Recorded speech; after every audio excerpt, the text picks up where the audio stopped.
Hey everyone, my name is Calvin and welcome to my Procreate watercolor video tutorial. On this video, we're going to do a really simple tropical text layout that's suitable for greeting cards or posters or anything like that. I'm going to start out with the normal watercolor paper texture, but I already cropped it down to 5x7. I made another video explaining how to make custom sizes for the watercolor paper, and I'll put a link to that one in the description. As far as the brushes, I'm just using the normal watercolor brushes, and I'll put a link to that kit as well in the description. So to get started here, I want to decide what orientation I want to do for the paper. Even though my video is sideways, I do want to do the card in vertical orientation, so I'm going to go and grab the abstract round brush and just any random color because I'm just going to do a rough sketch. I'm just going to draw a square to start. This is going to be the inner boundary, and then I'm going to do another square, and this is the outer boundary. So I'm going to try to start my leaves and flowers and stuff from about here, but I'm going to try to keep them from going beyond this outer square. So since this is a guide layer, I'm just going to lower the opacity and then make sure I'm working on a separate layer. So to start out here, I'll grab a nice tropical green color, and using that abstract round brush, I'll just quickly draw some random loose leaves and stuff.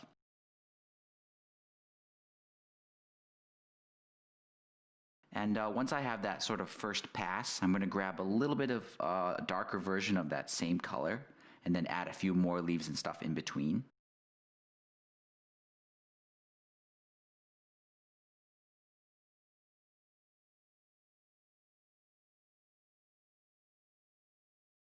And next, I just want to grab that water blender tool, and at a pretty small size, I'm just going to go through and just sort of add some interesting sort of blending effect where the colors overlap.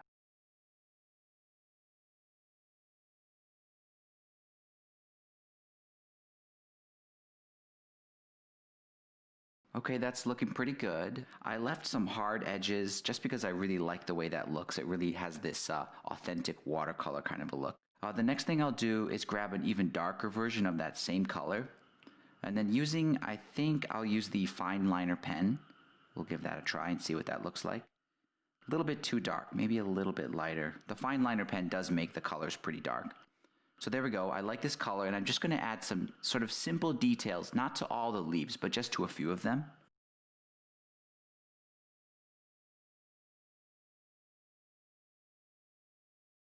So there we go, I think that looks pretty good. I really like it when the lines sort of go beyond the edge of the leaf. It adds a nice kind of abstract feel to it.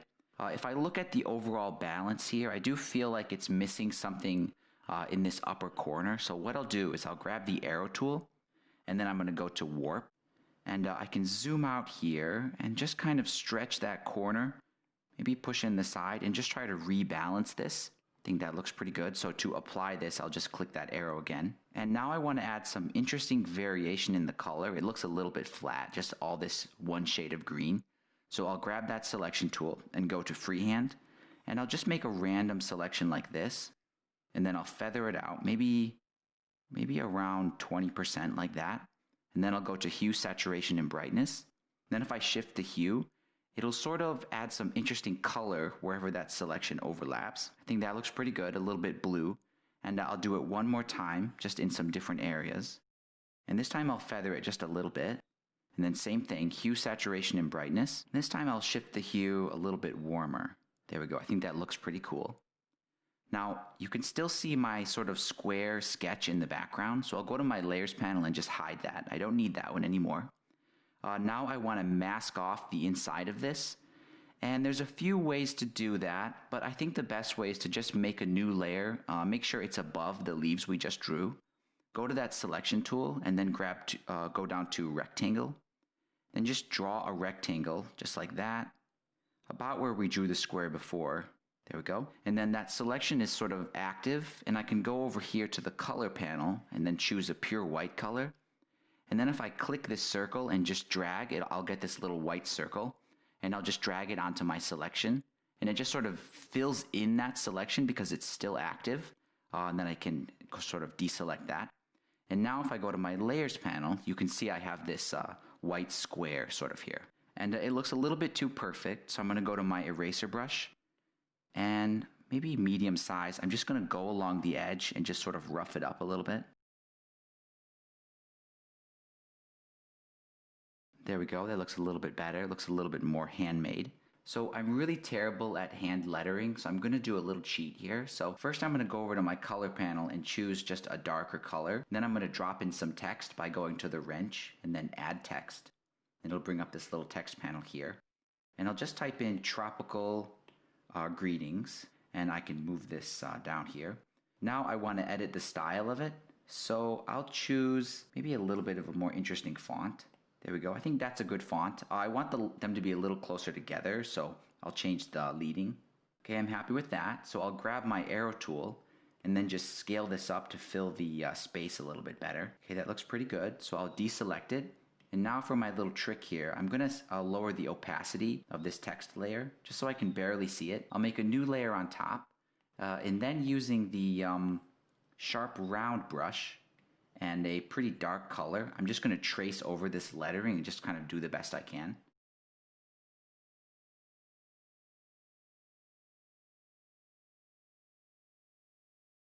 There we go. So I've kind of traced over the top of that text. Now I can delete that text. I'll just delete that layer. And then it did turn out a little bit too light, so I'll make a few copies of my lettering, 3 copies, and then I'll just pinch those layers together just to sort of collapse all the different opacities and give us this darker result. So now I can zoom out here, and I'll use the arrow tool and just sort of reposition this again. Maybe even stretch it a little bit. You can also use the warp and really change the sort of inflection of this text. There we go. That looks pretty good. I'll just do some simple lettering down at the bottom, but I'll make that on a different layer.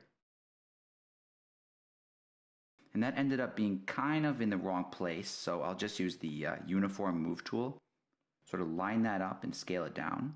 And there we go. I think this is done. Let's zoom out here and see what we made.